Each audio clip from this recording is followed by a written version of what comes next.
Greetings, barbecue family. Welcome to another live episode of the Backyard SmokeMaster BBQ Podcast. Today is the 75th episode of this podcast, and I'm so pleased that the stars have aligned. We have a very special guest this evening, and he is bearing with me. I am already having a day. Here in California, we're having a heat wave.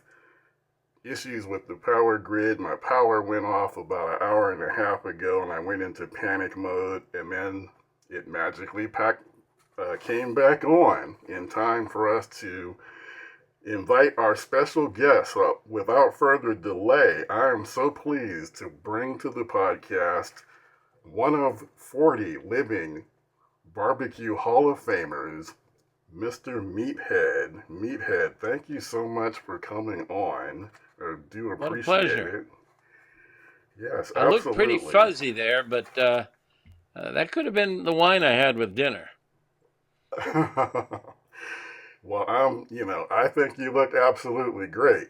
You look pretty Oh, yeah? Well, the clear. picture I'm seeing, I'm kind of badly out of focus. But that's okay. Oh, Harry Truman once said, as a beauty, I'm really no star. There are others better looking by far. But my face, I don't mind it, because I'm behind it. It's the people out front that I jar. nice. Nice. So I don't care if I'm out of focus.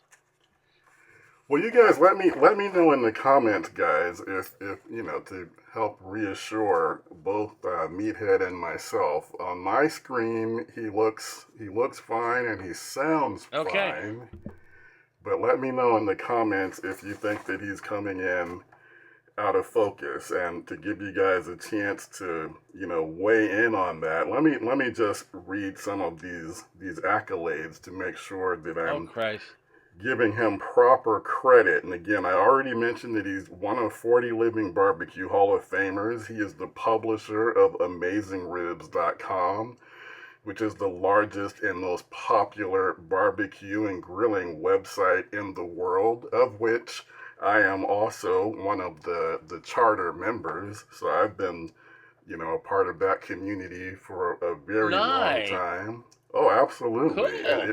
It is my go-to, whenever I'm thinking about buying a new grill or an accessory or needing, advice on a recipe or anything like that. That's where I go to get That's that cool. I'm glad to information. hear that.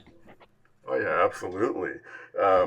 He's a New York Times bestseller, the publisher of Meathead, The Science of Great Barbecue and Grilling, was named one of the 100 best cookbooks of all time by Southern Living magazine. So we're not just talking about one of the best barbecue books of all time, one of the best cookbooks of all time.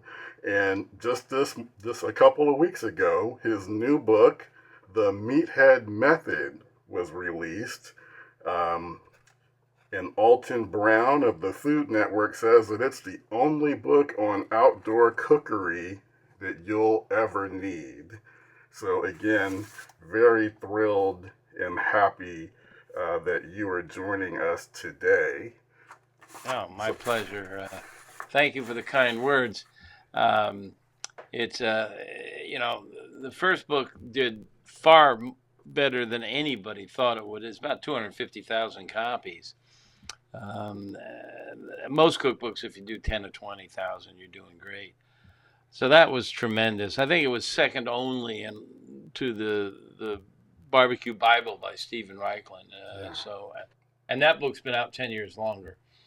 But it took right. me 10 years to do the new book, The Meathead Method, and I'm pretty proud of it. There's some really good stuff in there. Yeah, I'm hoping you got a copy. Did you not?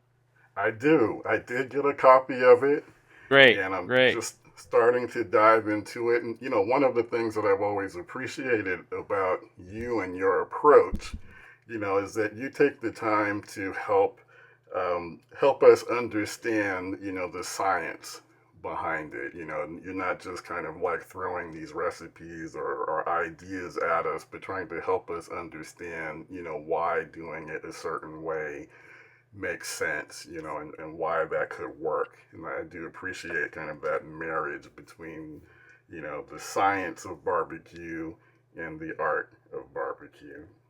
Well, there is a movement in the culinary arts today towards nerdism, I call it. In the other arts, in painting, for example, you have impressionism, fauvism, modernism, postmodern. Well, culinary arts have had their movements too.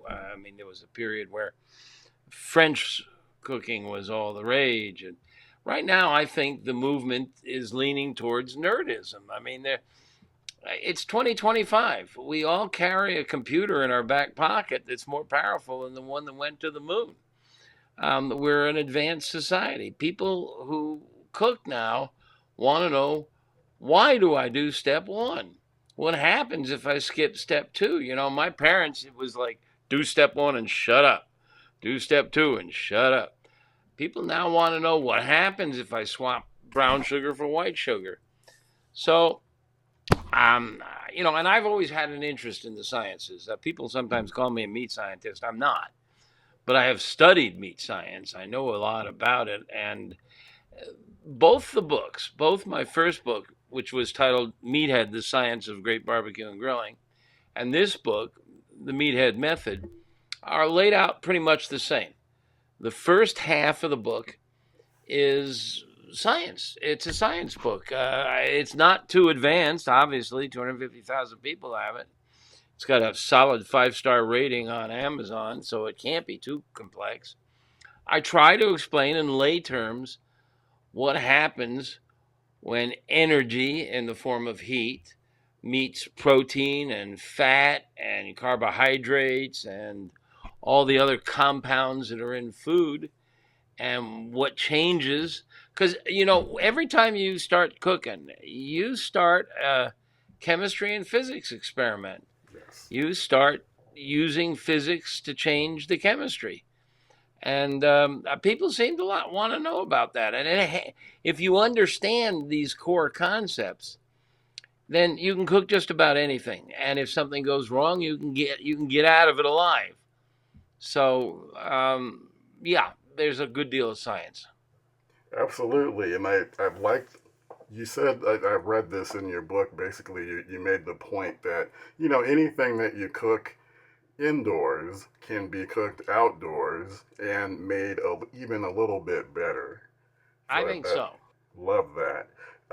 Before we get too far into it, I do want to invite, the folks who are watching live, to also chime in with your comments. This is your opportunity to get a question into a living and breathing barbecue Hall of Famer. Let me just kind of pull up a few here if I can.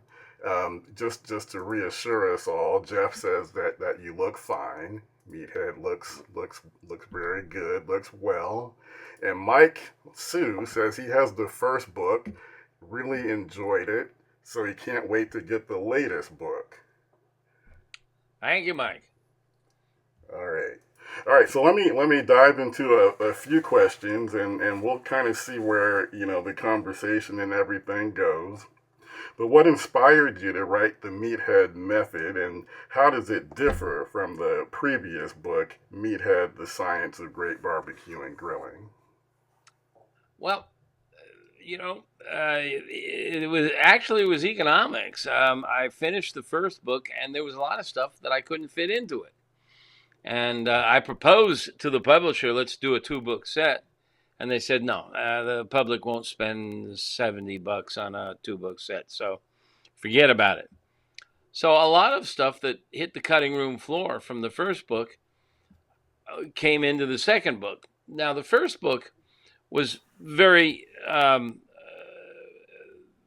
it laid the foundation for the discussion of how barbecue works and how, what is smoke, what is flame, and a lot of basic concepts. And the recipes are backyard recipes, ribs and chicken and steak and the classic barbecue and grilling canon. I threw in a couple of interesting experimental type things. This book, well, I couldn't do this. You had to have a ribs recipe, but I couldn't do another backyard ribs recipe because I had the best one I know is in the first book. So what I did was I went to the competition cooks. And I don't go to a lot of competitions, but I go to a few, and they cook differently. Yes. I mean, they're cooking a slab of ribs with the idea that the judges are going to get one bone. One bite, right. And they're probably going to get one bite. Yeah. And you've got to knock them out of the seat with that one bite. So how do they do that? What kind of things do they do to that rib bone or that slab to really get the attention? And I mean, I was talking to some guy who said, I use a different rub on the top of the bone and the bottom of the bone because the top of the bone hits the roof of the mouth and it's got a different set of taste buds than the tongue. And he's right. So he is catering to both sets of taste buds. Very clever. They do a lot. So I got in this book a recipe that resembles very closely what the competition cooks do. And I did that for all the classic competition meats, ribs, chicken, pork, and brisket. So, if you want to try to produce fantastic competition grade meat in your backyard, I'll show you how. Or, got to help you if you don't want to enter a competition. I'm giving you a running start. In addition, the recipes, there's a lot of new methods, a lot of new techniques in here. Here's a good one. Tonight I did a batter fried halibut. And I did it on my gas grill. Now, I mean, I know everybody out there loves fried chicken, but you don't cook it at home because it makes a bloody mess. You put it on a stovetop and it spatters all over the stovetop and all over the countertop and gets on the floor, sets off the smoke alarm, stinks for 3 days, and then you end up sleeping on the couch. Do it on your gas grill. Get a Dutch oven with high sides. Put about 2 inches of oil in there. Put it on your gas grill and turn the burner underneath that Dutch oven to high. Turn all the other burners off. Now you've got, bring the temperature up to 350 or so, 375, and take your chicken and dredge it in flour or a batter or whatever you want. In the oil it goes, fries up to safe temperature in just minutes, and it's fantastic. It's as good as any fried chicken you'll buy at KFC. Better. Take it out of the oil and put it on the other side, and it'll drip dry. And then you can load up the Dutch oven again. Yes. So there's other methods. For example, I show you how to, I know everybody out there loves Chinese food. Right. And I cook Chinese food at home. And it's always good, but it's never quite as good as the Chinese restaurant. And that's because if you've ever been in the Chinese restaurant or seen one on YouTube, they cook with a wok on top of a bloody darn volcano. It's really hot. Well, I was out in the yard one day and I was starting up my Weber kettle with a charcoal chimney. And I looked at that charcoal chimney. It was around dusk. And there was a blue flame coming out of the top of that thing. So I ran and got my wok, put it down on there, and got my infrared gun and measured the temperature. It was like 800. Wow. So I went inside, chopped up that steak. My wife chopped up some veggies, whipped up a quickie sauce, and we made the best Asian food that we'd ever had because we were cooking on a volcano. Fantastic. Nice. So, there's all kinds of interesting methods. Smoked fettuccine. And I teach these techniques, these methods in this book that didn't appear in the first book. And then the recipes are based on these methods. They demonstrate the methods. And I also bring in a lot of new ingredients. I want to challenge the barbecue cook to get out of the mold. And so there's Asian ingredients, there's Spanish ingredients, Italian ingredients, and the recipes are marvelous. Absolutely. Okay.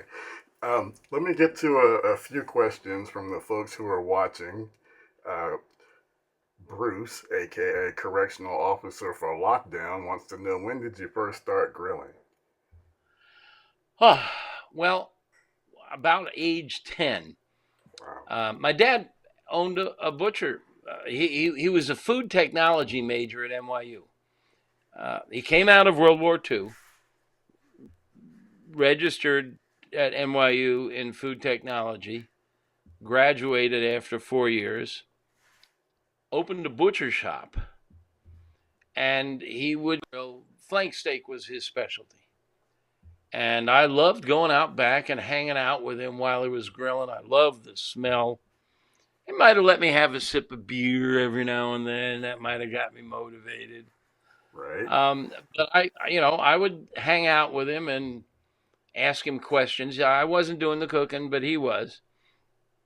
By the time I got to college, I was living in an apartment complex, kind of a U-shaped apartment complex. We were on the ground floor, and they had these cast aluminum grills stuck in the ground around the grounds there. And one of them was right out our sliding door, right out our back door. I went to the University of Florida, so you can grill all year round. And I started cooking, and my roommates loved it, and they loved it enough to make me sort of the house chef.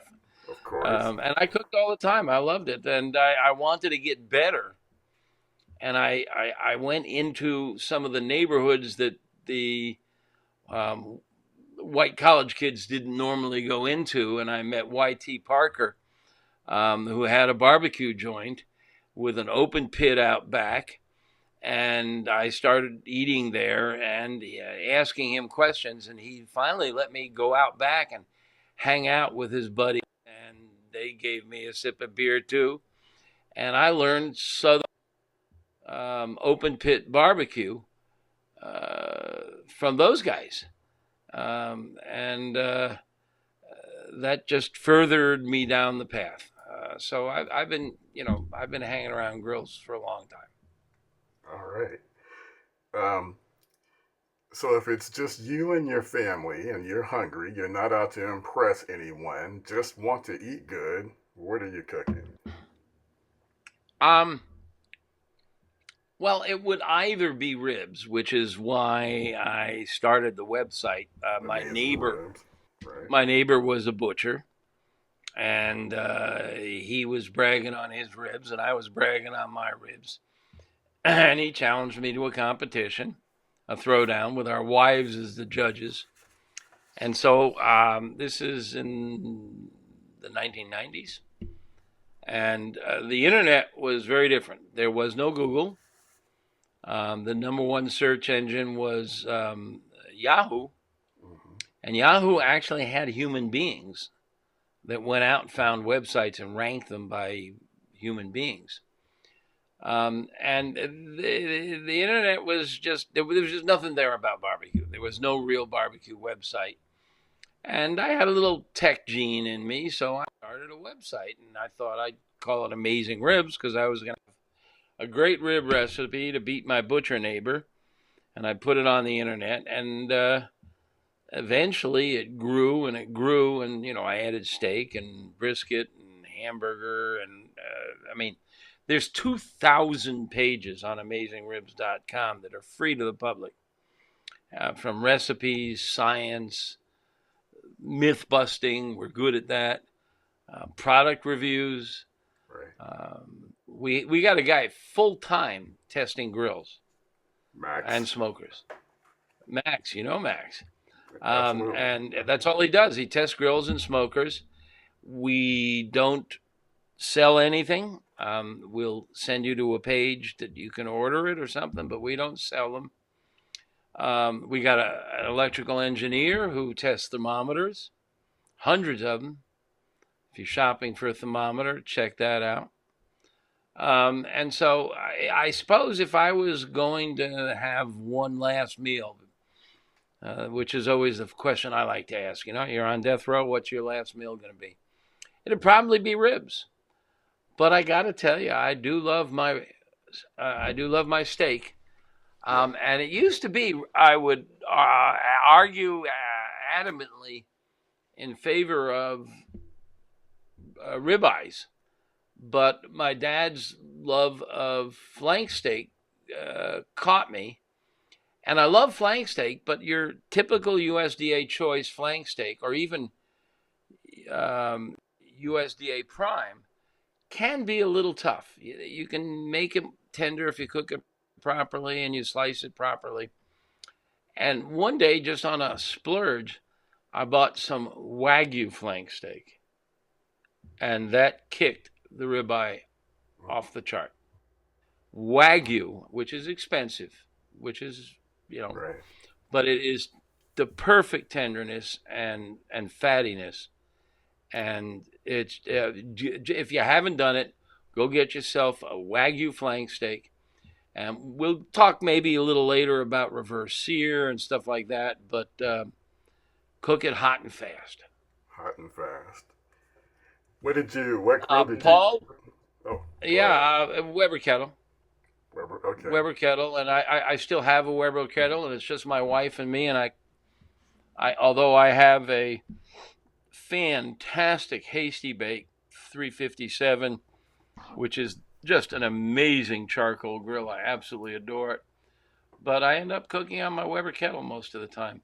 I've also got a killer gas grill with infrared burners. Now, let's take on this debate, gas versus charcoal, and get to the core of this. All right. Charcoal, when you light it, puts out a lot of smoke, and that's combustion gases and impurities and compounds that are being burned during the ignition phase. But if you watch that charcoal, that smoke goes away, and eventually there is no smoke. Charcoal is not for flavor. A lot of people say charcoal gives steak a better flavor. Right. It's not the smoke or the combustion gases that give steak its flavor. Right. It's the temperature. There's a lot of infrared radiation coming off of charcoal, and it's much higher than 90% of your gas grills. 90% of your gas grills don't produce enough infrared to make a great steak. But if you go to Morton's Steakhouse or any of the big steakhouses, they're cooking with gas, guys. No charcoal in those kitchens, and the steaks are fantastic. And that's because they have burners that produce infrared like crazy, equal to or greater than charcoal. And I've got a gas grill with 2 infrared burners in it. And I'll cook you a steak, and you will not be able to tell that it's gas or charcoal. And that's because it's infrared radiation. It's concentrated infrared radiation, and you get a lot of that from charcoal. Most gas grills are underpowered and don't have the intensity. If you're shopping for a gas grill, try to get one that has an infrared burner. And you will be shocked. You can make a steak on a gas grill as good as a charcoal grill. And that's what they do at the big steak. They're all cooking with gas. What about the smoke flavor? Like, I guess I always thought of charcoal as being for the heat, but then, the wood chunks or whatever you're cooking with is what provides a little bit of smoke flavor. Like, okay. How do you replicate that? That you just nailed it. If you look at charcoal when it's fully engaged, when it's ashed over, there's no smoke.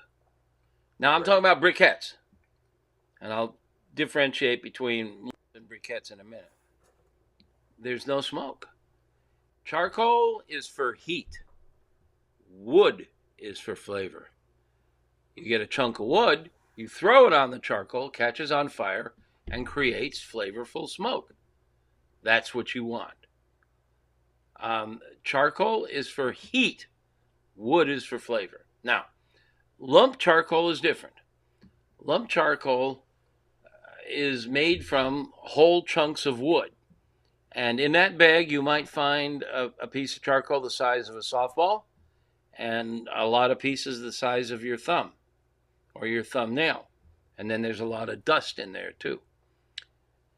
I'm a control freak. Cooking is all about temperature control, all about control. Briquettes, a charcoal chimney full of briquettes. Weber makes a really good chimney. You fill a Weber chimney to the top and it holds exactly 80 briquettes. Right. That's an entity, a known quantity of energy. If I fill it to the top, I know how much heat I'm going to get. Fill it halfway, 40 briquettes, getting half as much energy. So it's all controllable. When you take lump and put it in the charcoal chimney, there's all these different sizes. Right. They come from all these different sources.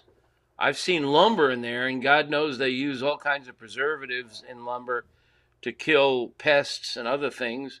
I've seen, and in fact, there's a picture in this book, metal in there, computer parts. I just don't trust it. Plus the fact that it has to be fully carbonized, and it's not always fully carbonized. Often there's still cellulose and lignin down in the center, and you can tell because it starts snapping and crackling and popping, and it makes smoke. I don't want smoke from my charcoal.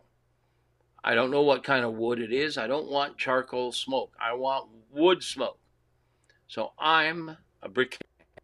I don't use lump. I don't like it. I can't control the smoke it puts out. They're all different sizes, so I can't control the amount of energy it generates. I don't like all the dust in the bag. I don't like pieces of construction lumber in the bag because I think perhaps it's got preservatives in it.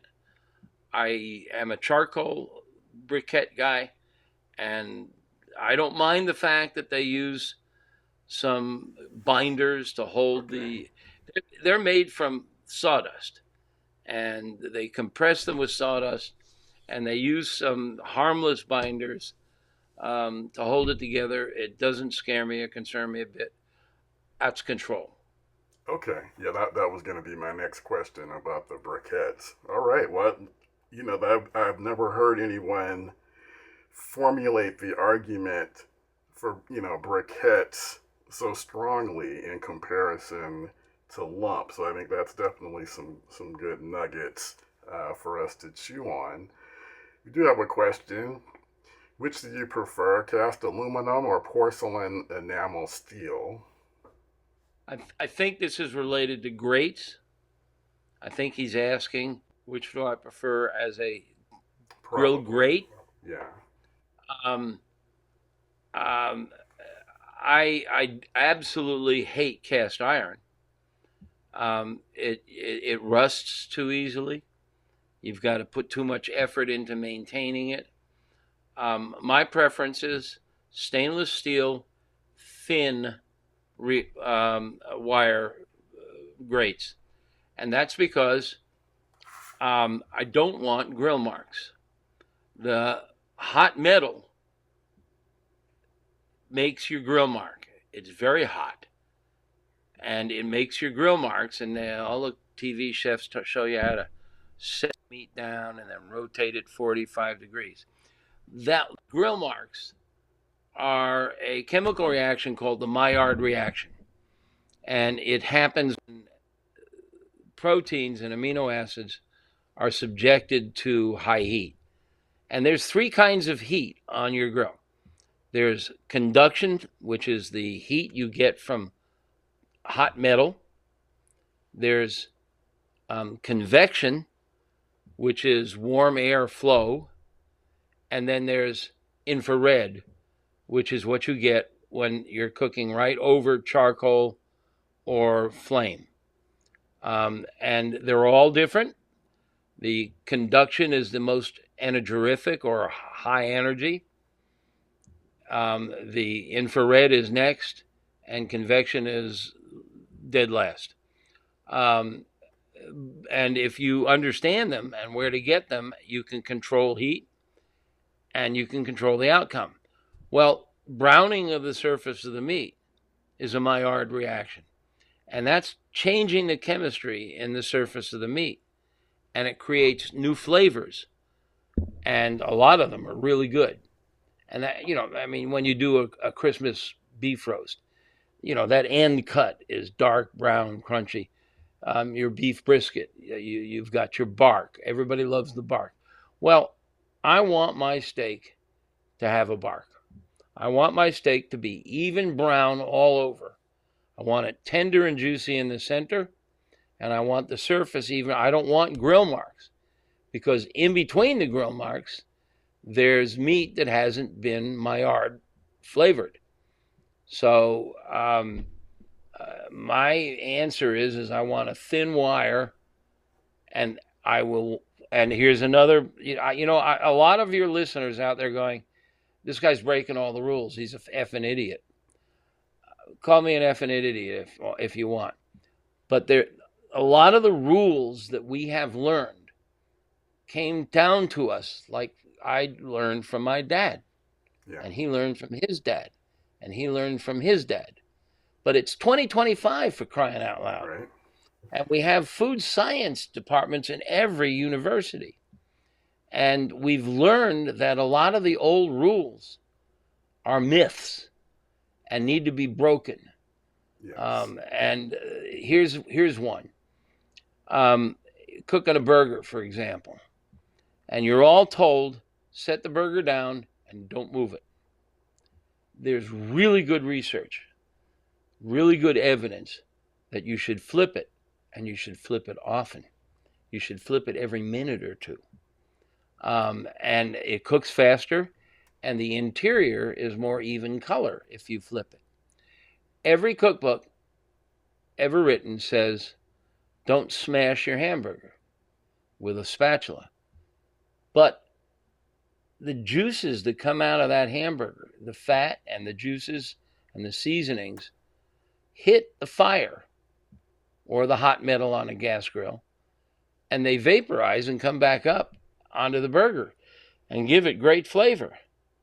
So why not smush your burger? Well, I'll tell you why. Because all that fat and juice comes out and you end up with a hard hockey puck. Yeah. Well, most burgers are 80-20. That is to say 80% lean, 20% fat. If you ask the butcher to give you ground meat 70-30, or if you bring it home and mix in some of the fat you trimmed from your brisket, you can now smash that burger, get juices dripping down on the flame or the hot metal, get the flavor benefit of it vaporizing, and it'll still be moist, 70-30 or 75-25, but more fat than you would with a normal burger. Right. All these rules, most of what we've been given is no longer valid. We can talk about reverse sear. This is a crucial concept. About that. Yes. Crucial concept. Almost every time you cook, I want you to divide your grill in half. I want a hot side where all the coals are banked up, or where the burner on your grill is on high. And the other side, there's nothing. No charcoal, no burners. The hot side is cooking with infrared radiation. The other side is cooking with convection airflow. I want you to start most of your food on the side that has no coals, no flame. Let's take a look at a chicken. How many times have you gone to a barbecue, a party, a cookout, and the chicken is burnt on the outside and bloody on the inside? And that's risky because chicken is... Consumer Reports did a research project a few years ago where they discovered that 90% of chicken had pathogenic bacteria. Well, it's nothing to worry about. If you cook it to a safe temperature, you kill all the bacteria. 160 to 165 is your safe range. So, take a chicken and start it on the indirect convection airflow side with no flame underneath. It'll gently warm so that it reaches the same temperature from edge to edge. If you start it directly over the coals, you're going to burn the skin, you're going to burn the surface, and you're going to get a layer of overcooked chicken beneath the surface, and you got to dig down to get a perfectly tender, juicy interior. Take a steak, for example. Put it over direct hot flame. You get a layer of brown, a layer of tan, a layer of pink, and then maybe half the thickness is perfect medium rare. And we know, I say perfect medium rare, we know, again, because of food science, there's a gadget called the Warner-Bratzler machine. And it's an artificial tooth, a piece of metal, that presses down on the meat and measures how much pressure it takes to cut through the meat. And we know that it is most tender and most juicy in that 130 to 135 range, and that's medium rare. But if you put it directly over the heat, you're going to get this rainbow effect of browns and pinks before you get to medium rare. If you start the steak over on the indirect side, where it's warming by convection airflow, it's going to warm gently. It's going to take longer than normal, but it's going to warm gently, and it's going to be the same temperature from edge to edge. When it hits about 120 or 125, remember our target's 130 to 135. When it gets to about 120 or 125, you're going to take it off the indirect side, move it right over that scorching hot infrared side, and you're going to lift the lid, and you're going to pound one side of that steak with infrared energy. And you're going to start building that Maillard crust. And then, after only a minute or two, you're going to flip. And when you flip, the energy that is built up in that top half, which it faced the coals a minute ago, now it's facing up. It's like a capacitor or a battery. It'll hold that energy. That energy now bleeds off into the atmosphere, and it doesn't go deep into the meat. So it's not going to overcook the center of the meat. And then you flip again. Energy comes off into the atmosphere, not into the center of the meat. After a few flips, the temperature has risen in the inside from 125 to 130 or so, but it's not giving you that rainbow effect. You're building a beautiful crust, all over brown, not just cross hatches, and you've got the perfect steak. And that's called reverse sear. And it's called reverse sear because most cookbooks tell you to sear first. And, if you read, you sear the steak in a cast iron pan and then you throw it in the oven. You'll get the rainbow that way because the steak builds up energy in the surface. Right. So you're a proponent definitely of, not being afraid of flipping the steak multiple times. But let me go back. I'm not only not afraid, I want you to. Yeah. No, let me go back to the chicken. Because you said, let's start the chicken, on our cool side where there are no coals. So about how far should we be taking the chicken before we move it to the other side? Like around what temperature? About 150. Usually, usually your target is 10 degrees or so below your final target. So if your target is 160, somewhere around 150, you move it over to the hot side, lift the lid, put that skin side down. It gets golden and as crunchy as a potato chip. Flip it over, brown the backside. Piece of cake. It's safe, it's healthy, and nobody is going to get sick. Right. Okay. Now, I do have this question. I know that this viewer is watching us from Dubai. So she's asking, she's saying that basically where she lives, grilling is a challenge after a long 8 to 5 job, 120 kilometer commute. I'm too tired to cook much. Any quick indoor friendly meals that will give that barbecue style satisfaction? Oh dear. Well, just about any of the recipes in both my books can be cooked indoors. I mean, we just talked about a steak, for example. If you've got a steak that's only 1 inch thick, you just throw it in a hot pan, a cast iron pan with a little bit of oil, and flip, and it's done. If you've got a thick steak, then you want to start it in the oven where it's going to cook with convection airflow. And then you're going to move it up on top and put it on a hot burner and sear the outside by flip. So it's just a matter of adapting. A grill is just an oven. It's just an outdoor oven with a lousy thermostat. I mean, your indoor oven has a thermostat. So there's just about any. For example, I have a really good eggplant parmesan recipe that doesn't need frying.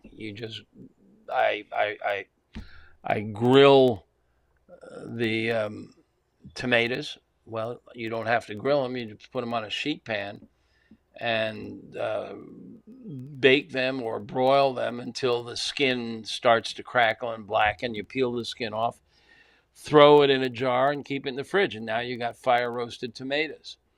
Take some out, smash them up in a blender or in a bowl, throw in some Italian spices, some oregano, some basil, some thyme, mix it up, and now you got a really good fire roasted tomato sauce. Throw it back in the fridge. Keep it there for a week until you need it. Then you got some eggplant. Well, most eggplant parmesan, you make it by putting in a pan with about a half inch of oil, quarter inch, and you fry the eggplant. You don't have to fry the eggplant. You can grill the eggplant or put it in the oven. The broiler on your oven is an open flame. It's very much like the infrared zone on a grill, open flame. So you can put your eggplant in the oven turn on the broiler, and it will cook that eggplant without all that oil. Now you've got the eggplant roasted. You got your tomato sauce fire roasted. Throw a slab of your favorite melting cheese. Mozzarella is standard. Stick the whole thing under the broiler so the cheese melts a bit. And you've got a killer eggplant parmesan, which with hardly any fat. So, I mean, the recipes can easily be adapted for indoors. If you're struggling to find recipes,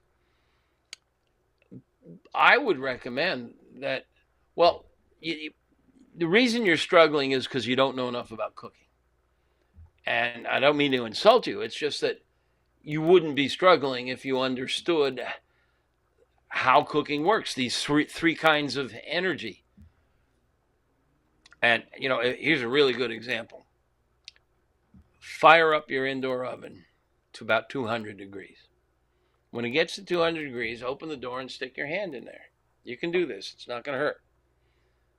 It's 200 degrees of convection airflow. After a while, you'll get pretty warm and you won't want to stay there, but you can put it in there. It's not going to singe the hair on your arm or anything. Now, reach over and touch the side of that oven. It's 200 degrees also, but that's hot metal. That's conduction energy versus convection energy. They're both 200 degrees, but if you touch the side of that oven, when you get back from the hospital, you will understand that just 200 degrees is not everything you need to know about heat. That there are different kinds of energy and different kinds of heat. Right. And these are the concepts. Once you get these concepts, and I teach them in my books. Both my books explain a lot of this, and they'll get you pretty far along. They are aimed at outdoor cooking, so you're going to have to do a little thinking on your feet and say, well, he's doing ribs in a smoker at 225. I'll do it in the oven at 225. Not the broiler, but the oven. And I'll use the warm air in the oven to get there, and so on. And it's tricky. You got to learn to cook. I mean, it's like anything else. It's like learning how to do automobile repair. You gotta learn. And Now maybe you've given there's us. I'm maybe sorry. there's Yeah. a cooking school nearby. Here in the States, a lot of the kitchen supply stores teach cooking classes. Right. So Now you've given us some sage advice. Things to do different with regard to our steaks, chicken. Now how about brisket? I know I've got a couple of guys who are watching who still haven't done their first brisket. They haven't taken that leap yet. yeah. So what's Well, your I can understand. favorite way to prepare a brisket? Well, brisket is the Mount Everest. It is Yes. probably the toughest challenge, and there's a good reason for it. It is a really tough piece of meat, and the reason it's tough is it's the pectoralis muscles, the pectoral muscles, the chest muscles. It's where steers don't have a collarbone. So these muscles on the chest bear the weight of the head, the neck, the shoulders, the front legs, and part of the torso. All really tough. borne by these two muscles. Right. They work hard. And because they work hard, they have a lot of tough connective tissue. And if you cook them to 130, 135, which is what you want to cook a steak to, they're going to be unchewable. They're going to be too tough. The weird thing about brisket is you end up cooking it way beyond well done, which is 155.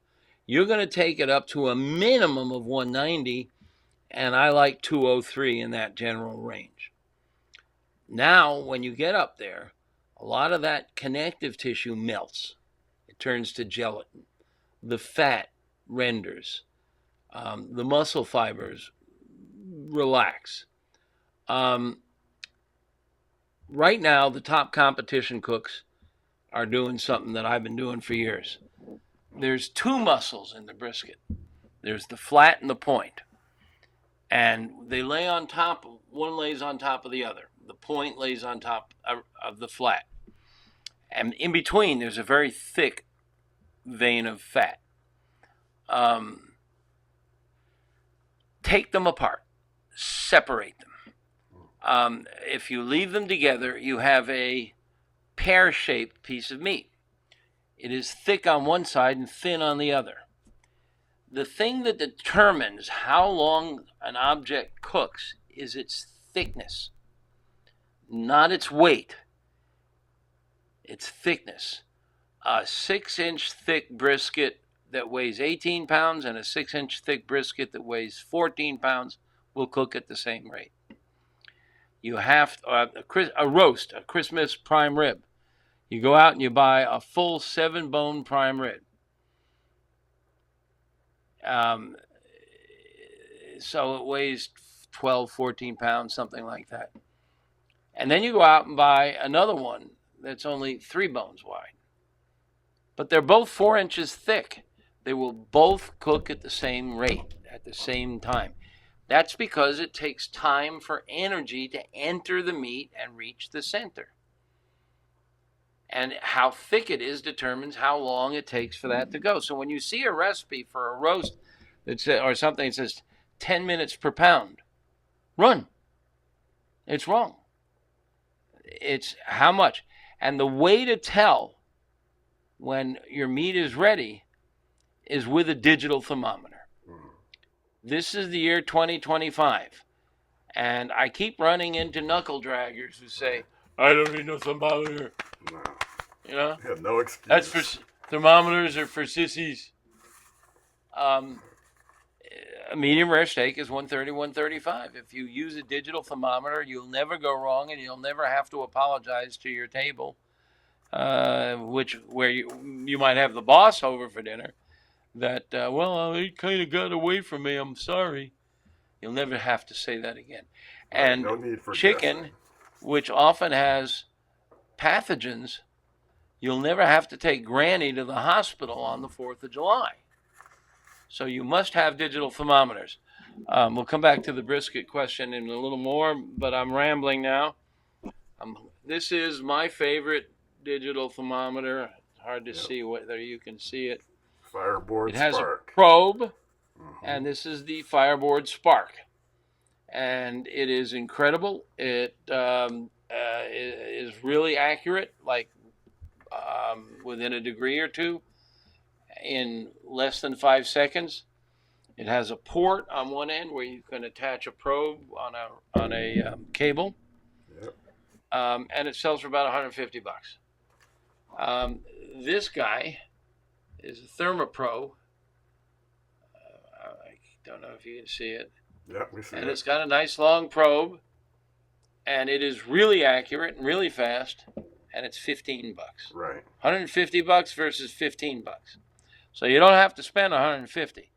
The $150 one has all kinds of bells and whistles and capabilities, but this guy gets the job done just fine for $15.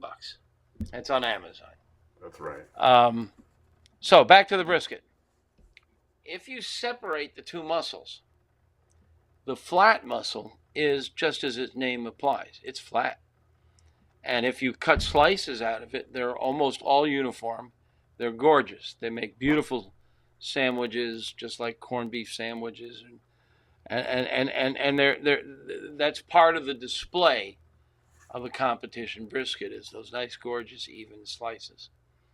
The point is a little less uniform. It's kind of rough and tumble in some spots, but it's more marbled. It has more fat. It has more flavor.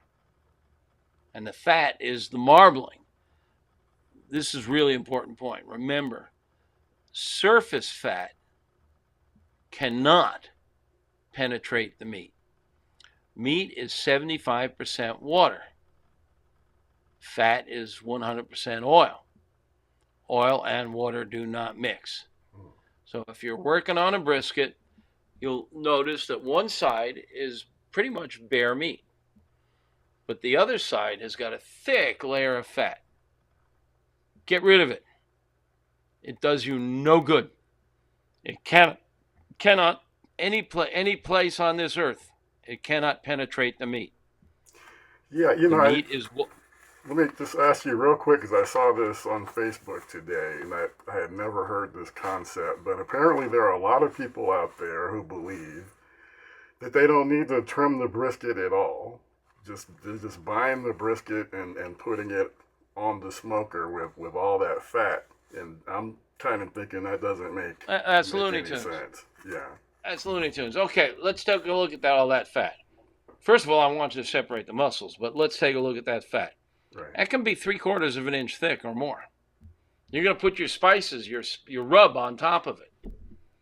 When you roast this thing in the smoker, that fat layer, 3/4 of an inch, may shrink down to 1/2 inch. And don't forget, your spice rubs are on top. When you cut your slices and you hand them to people, and they're seeing on their plate a gorgeous slab of protein with a 1/2 inch layer of fat on top, they are not going to eat that 1/2 inch layer of fat. Right. It's disgusting. Nobody eats fat pure like that.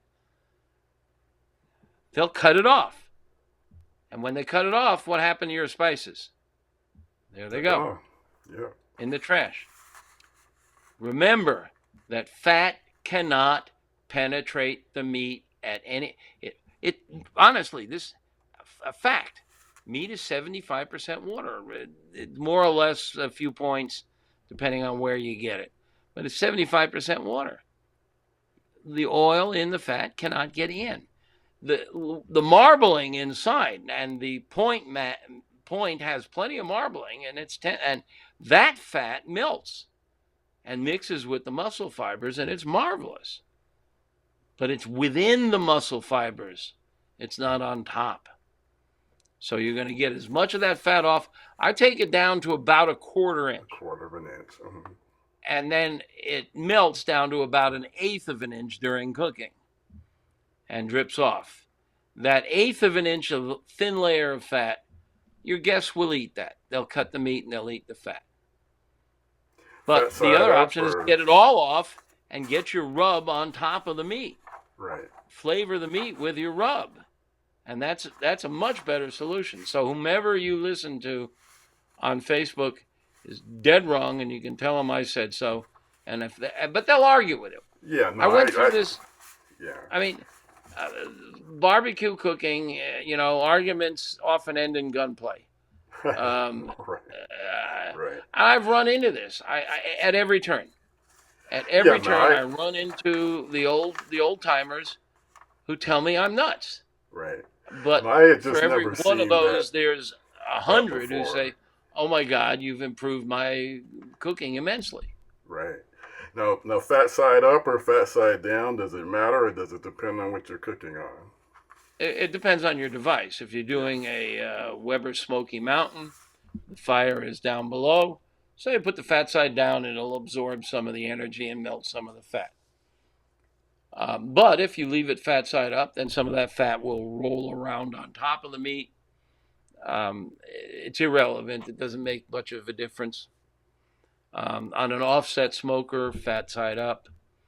Remember, I'm taking the fat off, so it doesn't matter. Right. Now, another thing I've learned from you years ago, and I don't know if you still do it, but as a binder, I remember you advocating for using mayonnaise, because fat equals flavor. I remember that. I don't know, is that what you still do? Because I know most people tend to like mustard. It wasn't as a binder. Not as a binder? No. In fact, for a binder, I just put my hands under the sink, get them wet, and I pat the meat and the spices stay on. You can use mustard. Just water. You can use mustard, but it's not going to increase. Mustard from a jar is very weak flavor. If you want mustard flavor, go get your powdered Coleman's mustard in a jar. That's got tons of flavor. The mustard in the jar, you won't taste it. You don't taste it. If you use it as a binder, it melts and it has no effect on the final flavor. So I just use water. But where mayo comes in is it is a great way to help keeping fish from sticking to the grill. All proteins want to stick to metal. If you put a steak down on a grill grate, it will eventually let go, and it's not a problem. You can flip it.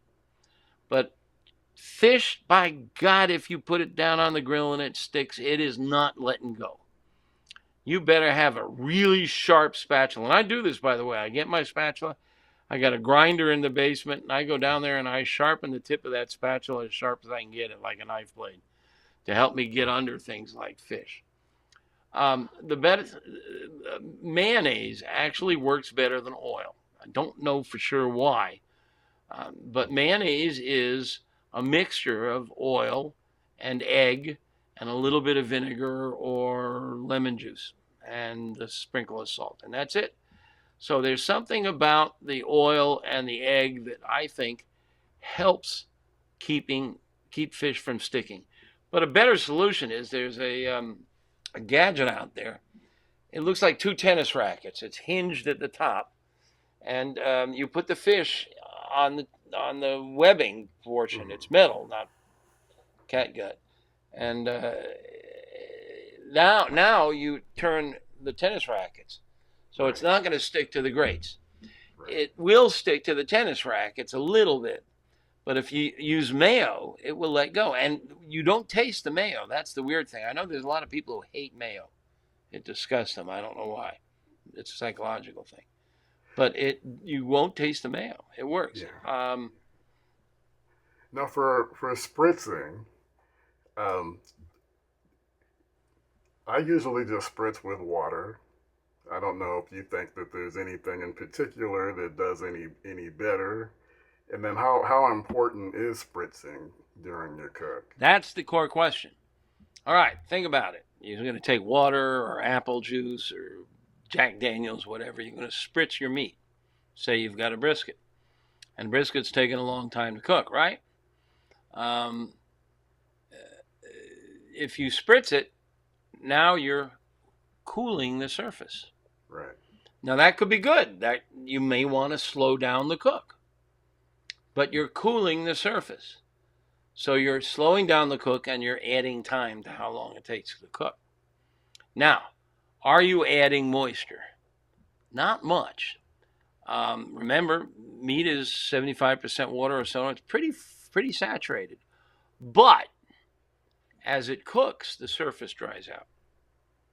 So spritzing will reconstitute the surface. But your bark is dried meat. So if you spritz it and you reconstitute it, you're going to have less bark. It's not going to be as crunchy. Now, if you use apple juice, it has no effect on the flavor. Same thing as with mustard. The flavor compounds in mustard and apple juice are so few and far between, they don't add flavor. If you want to add flavor, go to your spice rack. That's concentrated flavor. Apple juice will not do a thing for it. You go to your Weber Smoky Mountain and you fill that water bowl with apple juice, you're wasting your money. There's no amount of molecules of flavor going to hit your meat and add flavor. It's a waste of money. Don't bother. So, I didn't quite fully explain why I want you to separate the two muscles on the brisket. Okay, let's go back to that. Partially because you have this pear shape, and one side is fatter than the other. But if you separate it, it's almost exactly the same thickness throughout. So it cooks evenly. Because thickness is a very important thing to consider. The other reason is that you'll get, especially if you scrape off all the fat from the two layers, you'll get a smoke ring on all sides, which looks cool. Doesn't have any flavor. Smoke ring does not add any flavor to the meat. Right. It's just kind of a... Then you take your point that you take off, and a lot of people make burnt ends out of the point. Right. It used to be the burnt ends just came from the edges of the brisket that got burnt, but that doesn't happen much. If you got the point off, you cook it right alongside the flat. And then when it's at the right kind of, we call it wubba wubba, when it wiggles and wiggles, wubba wubba wubba. You can cut it in cubes, throw it in an aluminum pan, throw in some barbecue sauce, whatever you want, and just kind of braise it in the barbecue sauce.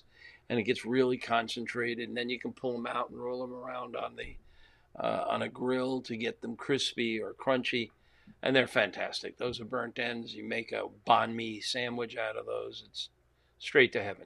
Right. And that's what a lot of cooks do in competition. But, that's a great point. I love that you're emphasizing, the separation of the point, from the flat, because I do feel like, especially when you're watching on YouTube, all these guys are showing us how to do brisket, but they always keep them connected. It's almost like another one of those pride points. It's the old-fashioned way. It's the way it's been done for centuries in Texas. This idea of you can cook a whole chicken, but the legs are actually best around 170, the breast around 160, and if you cook it whole, you're not going to get any brown on the interior cavity. Far better is to cut the chicken into separate pieces, 6 to 8 pieces. Now, each piece to its optimum temperature, and you can get both sides brown, which is the Maillard reaction. Right. And, of course, that addresses the other great myth. And all of you out there now who are about to disagree with me and want to hang up, I'm sorry, but this is the truth. Beer can chicken doesn't work the way you think it does. First of all, I know you think your beer can chicken is fantastic, and you're right, it is. Because it's roast chicken, and roast chicken is always fantastic no matter how you do it. But the beer can has nothing to do with it. If you take a chicken out of the fridge at 38 Fahrenheit and stick it around a beer can, you have just made a chicken koozie. It is a 38-degree piece of meat insulating that beer can. So you've made a thermal mass. And during the cooking process, they reach the same temperature, the beer and the chicken. And the chicken is done at 160 to 170. What temperature does the beer boil at? 212 degrees. It's 90% water or so. So there's no boiling of the beer. It's not going to boil. And it's not going to, and it's up the cavity. So it prevents hot air from browning the interior of the cavity. Even if it could boil, it would only reach the interior of the shoulders. It can't travel to the breast and down to the legs. There's no superhighways inside a chicken. And for crying out loud, do you really want your chicken to taste like beer? Exactly. I'll drink the beer alongside my chicken. I don't want my chicken to taste like beer. Have you ever seen a Michelin star restaurant serve beer can chicken? No. Absolutely. No, they don't. The beer can has nothing to do with it. It just looks cool. That little Buddha sitting there, and it's marvelous because it's roast chicken, but you can do better. Right. And that's, you cut it up into pieces, cook them individually, get each piece to perfect temperature. It'll cook faster. You'll have less moisture loss. And the same thing with turkey.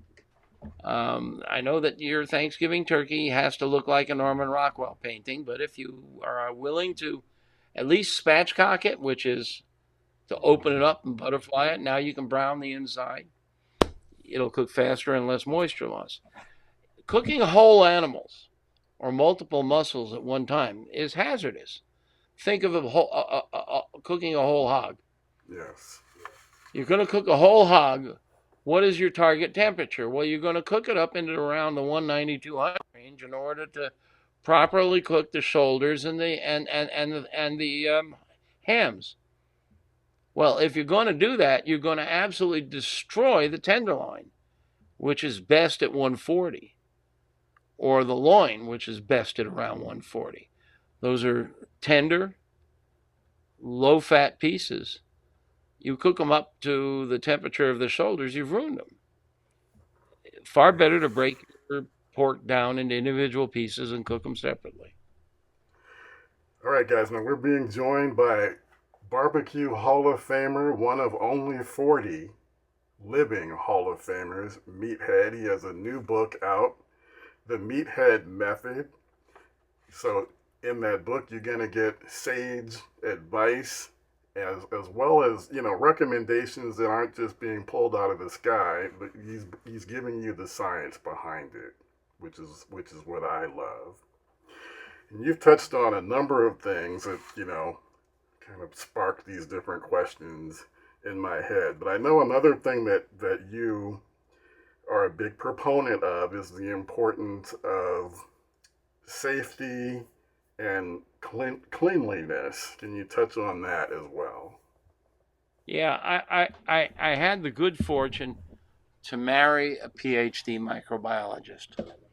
And so she has imparted me with a respect for microbes, bacteria, safety. And so there's a good section in this book that discusses some safety techniques and tricks. It's all about methodology. I've always maintained that it's not good business practice to kill your customers. I want you to... Right. Now, with that, let me tell you, you won't find anything about health in these books.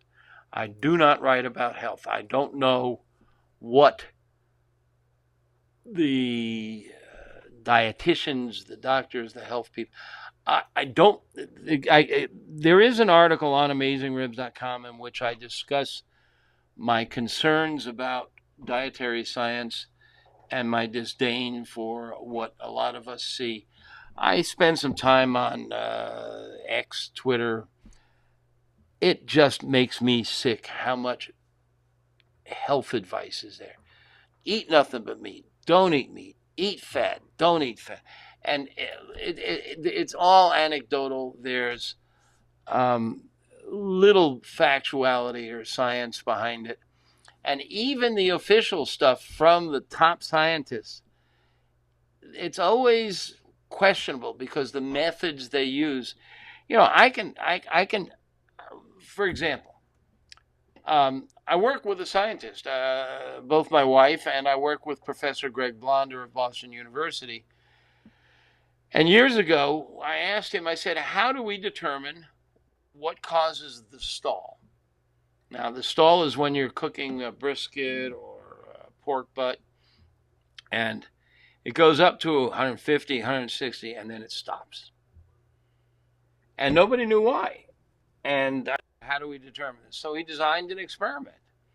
And it was a very clever and a simple experiment. He took a pork butt. He took a softball-sized hunk of fat.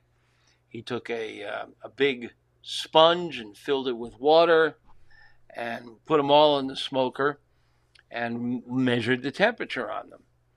And at that time, everybody thought it was collagen melting or fat rendering and stuff. And we determined the sponge followed exactly the temperature of the pork butt. Why? Because the pork butt's 70% water. But what happens is it rises in temperature in the center, which is where your thermometer is, up to about 150, and then it stops. And the reason it stops is because the surface is evaporating water. It's just like when you go out and cut the lawn. You start sweating and it cools you. That evaporation cools the meat, and it reaches a stasis. It reaches a point where the hot air warms it at the same rate that the evaporation cools it. So it doesn't go up in temperature until the surface dries out. And when that happens, there's your bark. It's like jerky. Your bark is like jerky. It's the same process. Once the surface dries out, then the temperature can go back up. And we wrote this up, and I went to several of the message boards that were popular and shared this information and got nothing but invective and anger and idiocy. And, we had a solid experiment. We could demonstrate, we could show for a fact what happened. Now everybody agrees. It's evaporative cooling. Everybody knows this. It's common knowledge. They don't give me credit, but we discovered it. That's gold standard science. That's a science experiment that gives you data that proves a point. The problem with dietary science is most of the information is based on a diary that people keep. Here's what I ate for breakfast. Here's what I ate for lunch. Here's what I ate for dinner. And they do this for years, and then they count morbidity. They want to see, okay, who died? The vegetarians, the vegans, the carnivores, and they try to correlate the diet with mortality. And correlation doesn't equal causation. It's very iffy. And people who are writing in a diary, they don't write down the cheesecake they had for dessert because they're embarrassed. Right. Or they forget what they had for breakfast and they don't put it in there. So it's a very iffy way of gathering data. There is some useful information that they gather from this, but I am skeptical of much of it, so I don't write about health. You won't find me, and I know a lot about food. You won't find me saying, here's a healthy recipe. Because I don't know for sure it's healthy.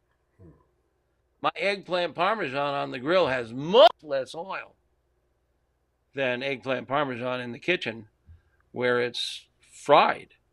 Yeah. But I'm not telling you that it's healthy. So it's much less oil in the final result.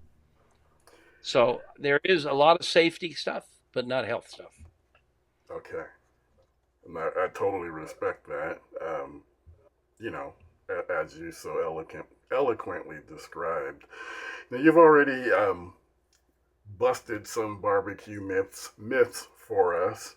Is there another one that maybe you can tell us about that surprised people the most? Well, let's see if I can show you my bookshelf. I don't know if you can see over there. Yeah, there we go. Mm-hmm.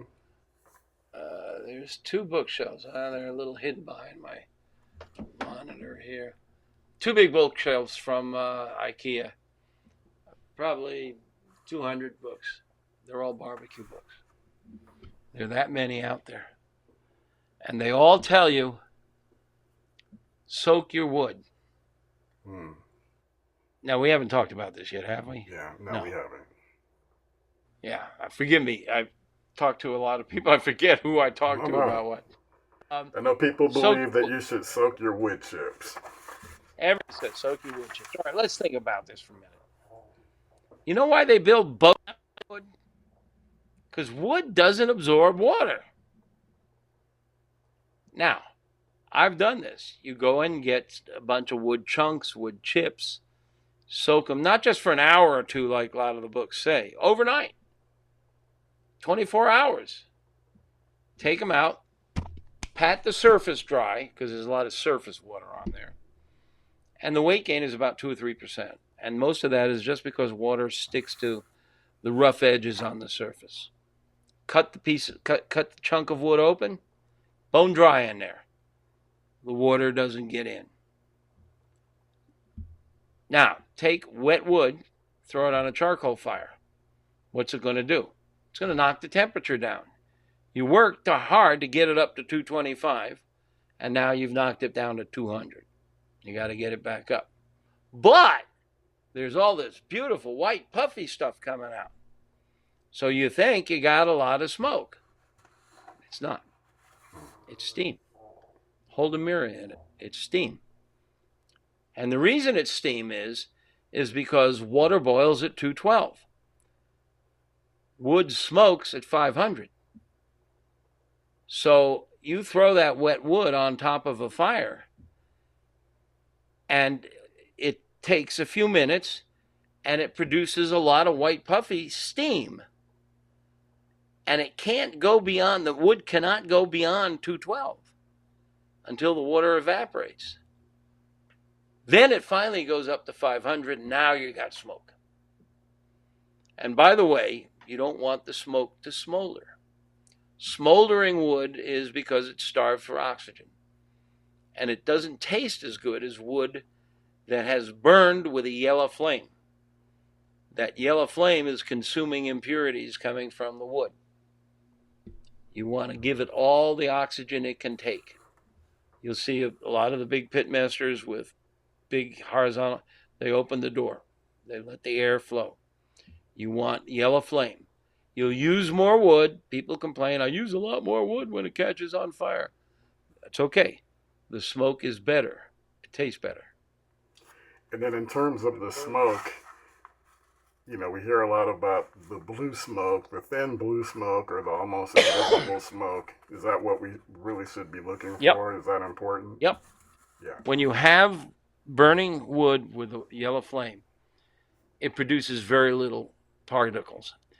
If the wood burns really dirty, we call it, you'll get black smoke or brown smoke or yellow smoke. White smoke is, you can see the white smoke because the particles refract light. Blue smoke is smoke that is barely visible. Right. Smoke is complicated. It has particles in it, but it's also got a lot of gases. It's got a lot of water. It's got a lot of other stuff in there. So blue smoke, made by burning wood with a yellow flame, we call it blue smoke because the particles are so tiny, it's a little bluish in color, and sometimes it's hardly visible at all. But it's there. And then, should we even be dealing with the wood chips? You know, is it best to deal with like wood chunks? You know, and then obviously if you're cooking on an offset, you're going to use the splits. But where do chips really have a place in all of this, or is that just a waste of time? Yeah, I mean, especially for something that you're going to cook fast, like fish fillet, wood chips, sawdust, smokes fast, flavors the meat quickly, because fillet, you're going to have, or have it off the flame, off the heat at 125. It's cooked in 20 minutes, so you want to give it smoke and you want to give it in a hurry. You can use, every now and then I go to my spice rack and I see, oregano that's been there for 6 months or so. I'll throw that on the fire. This new book has Chinese tea smoking in it. It's all about methods. Chinese tea smoked duck is a world classic, and I explain how to do tea smoking. There's just a lot of it's technique, it's methods, it's tricks. There's a recipe for smoked fettuccine. You get a 9x13 pan, you get a bunch of ice cubes, fill it up, stick it in your smoker. Cold surfaces attract smoke better than warm surfaces. It's called thermophoresis. That's why your mirror fogs up. It attracts small particles, steam. So you throw the ice cubes in the smoker. It attracts the small particles from the smoke. And the water tints a little bit, gets a little amber in color. Then you take that and you pour it in a pot and boil your fettuccine in there. And you got a smoke-flavored fettuccine. It's a clever technique. All kinds of fun stuff in this book. It's designed to take your audience, guys like who follow you. They've been cooking ribs and brisket, and they may not be getting it exactly the way they want it. It may not be perfect. This will help them get closer, but it will also give them a chance to get outside of the box, right, and do new stuff. The first book had great recipes for brisket and chicken and pulled pork and ribs for a backyard cook. Well, I couldn't put a new book to bed without ribs and brisket, so what I did was I went to the competition cooks and I got their recipes. So if you're thinking about entering a competition or you want to try what the competition cooks do, it's in the new book. Absolutely. Great. I really appreciate it. Well, I'm not going to hold you much longer. I only have one more question that I wanted to ask. Good, because I got to pee. Okay. All right. I respect that too. The science is calling, the biological science. Pellet grills, where do they fit in? We've talked about gas I think and charcoal. They're the coolest thing. Yeah. I mean, first of all, they have a thermostat on them. Right. My indoor oven has a thermostat on it. I mean, that's, women who've learned to cook with a thermostat. It's one of the reasons they don't grill, because there's no thermostat. It's a foreign environment. But these pellet smokers have a thermostat. Now, if you've never seen them and you don't know much about them, basically they burn these little pellets. They look like rabbit pellets, but they're pure wood. There's no glue, no binder, no nothing. They're just compressed into these. It's like you took a pencil and snapped it into 10 pieces. And that's pure wood. Right. It burns with a very mild smoke because the combustion is very efficient. And it's almost a blue smoke. You don't see a lot of smoke out of it. And it's a mild smoke. Texans don't like them because they want that big, robust mesquite flavor. But you can get mesquite pellets, but it's just not as strong as when you burn logs. But it's a very elegant flavor. I think it's, instead of a brass band, it's more like a string quartet. And it's a nice flavor. And you can regulate how much smoke with some of them. The lower the temperature, the more smoke. The higher the temperature, the less smoke. But the beauty is now the modern ones talk to your phone. So you can get a brisket, which is going to be a 10, 12-hour cook. Get up in the morning, and before you shower and shave, you throw the brisket on there and set it for your temperature. and then you go to work downtown, and you keep an eye on the meat with your phone, and you know you're going to be home at 5 o'clock, and it's lagging behind, so you dial up the temperature a few notches. I mean, how cool is that? Right. Hell, you can do this on an airplane, and the flavor is good. And you know, some of the new ones. I have one of the modern Traegers now. It's got an induction cooker on the side. So I mean, I do deep frying on it. I do the veggies, the sauce and stuff. Yeah, they're great. I love them. The technology is moving ahead and the prices are moving down. Right. So if you're looking for a nice smoker um, that doesn't require a lot of nurturing, I mean, when I was learning to smoke, and I learned from those guys in the back behind YT Parker's barbecue in Gainesville, Florida. Um, I mean, you had to sit by the pit, Right. and you had to watch it, and you didn't have thermometers. You had to know what temperature, and you had to throw a log in every now and then. It was, more art than it was science. Now it's more science than it is art. Well, Meathead, thank you again. I really do appreciate you coming on. Like I mentioned to you before, it's been a kind of a wild day here. Yeah, I mean, I don't know if your audience knows, you lost power today. I didn't think we were going to make it. Well, I didn't think we were going to make it. Had an earthquake this morning, not a big one. It was like a 3.3, but it wasn't based not too far from where I live. I live in a town called Clayton, California, which is next door to Concord, near Walnut Creek. So I'm in the Bay Area. Okay.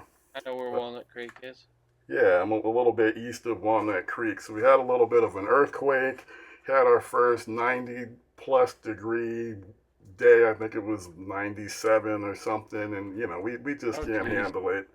And, my power went out about an hour and a half before we were going to go live. So got totally thrown off, all discombobulated, but, you know, Meathead hung with me, and, you know, I gave him word that I got my power back 10 minutes before we were supposed to go live, and he said, yeah, let's go. You know, it got right on, so I really do appreciate it.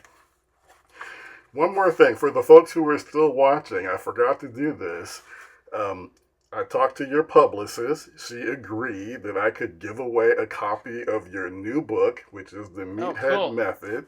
So I'm going to make this simple. If you guys were paying attention, I'm going to give it to the first person who puts in the comment the name of Meathead's previous book. It's a bestseller. It's been named one of the 100 best cookbooks of all time. So if you're the first person to put it in the comments, we'll connect, and then I will make sure to get that book to you. So again, much appreciation to Meathead. Again, go out there. This is a great time for barbecue. It was great to meet you, Kenyatta. This was fun. Absolutely. Good questions. Yes, I enjoyed myself. And I'll make sure to post this in Amazing Ribs as well. Yeah, I'd love to see it. Okay. Well, I'm going to let you go. Thank you, Meathead. Again, I really appreciate you. And thanks for the good questions, listeners. All right. Thank you so much. Okay. So I'm going to get ready to log off. But like I said, I'm going to hang in there a little bit and see who's going to be the first person to claim the book. And again, I'm going to log off because I got to go down the hall. I know. You got to do what you got to do. Good night, everybody. Thanks again. All right. So that was Meathead, one of the 40 living barbecue Hall of Famers. So gracious with his time. I really do appreciate it. So, you know, this whole experience for me has been really humbling. This is, like I mentioned, this is the 75th podcast. And we do have a winner. So actually, let me get that up here. We have a winner, KB Barbecue, the science of great barbecue and grilling. That is the name of the best-selling book that I was looking for. So KB Barbecue, do me a favor. Um, let's see. Many ways that you can, I just need to get your mailing information. So do this. Send an email to me, and I'll put it in the chat. You can send it to Kenyatta at backyardsmokemaster.com. So let me get that up here. So email me at that address, and I'll make sure to get, your mailing information over to Meathead's people, and we will send out a copy of his new book, Meathead, the Meathead Method.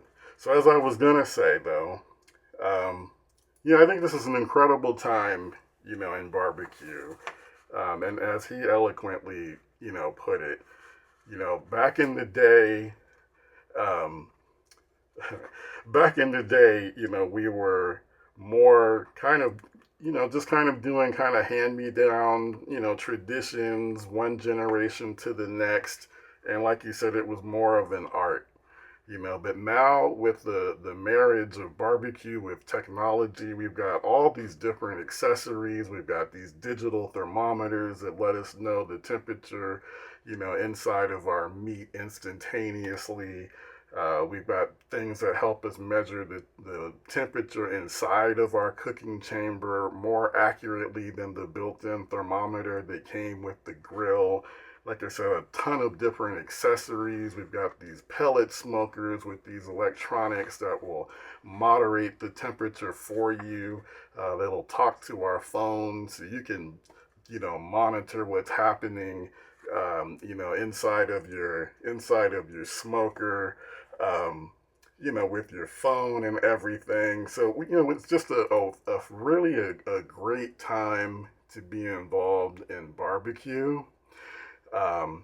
So take advantage, and I think a book like Meathead's, the Meathead Method will definitely help you level up, your barbecue experience, because again, he's bringing, scientific knowledge. And, as he talked, and I think about some of the things that I have shared with my audience, I think a lot of it, probably more than anyone else, I probably have gotten from following Meathead over the years. And there's something about when someone is able to give you kind of the science behind it, some logical explanations and reasons to do X, Y, or Z. There's something about that speaks to me, and I like to share that on to you. All right, so I do appreciate it. Thanks, guys. I'm, kind of trying out some new stuff here. Got some swag. So definitely good to hear that you guys, like the gear that I've got on. It's definitely a process. So I do appreciate that, and maybe I will try and make that available if you guys are interested. I do appreciate you guys for tuning in and hanging in there with your questions and your comments and everything. So just truly humbled. Like I said, this is my 75th podcast. Never thought that it would be something that I would be doing this consistently for this long. So truly humbled, and the stars kind of aligned, where Meathead came on today's episode. So, when I say that this is the best hour of the week, I really mean it. I love talking barbecue with folks who are, as passionate and who love it as much as I do. And then also the folks who are trying to learn to get better about barbecue. So I really am happy that I'm able to reach those folks as well.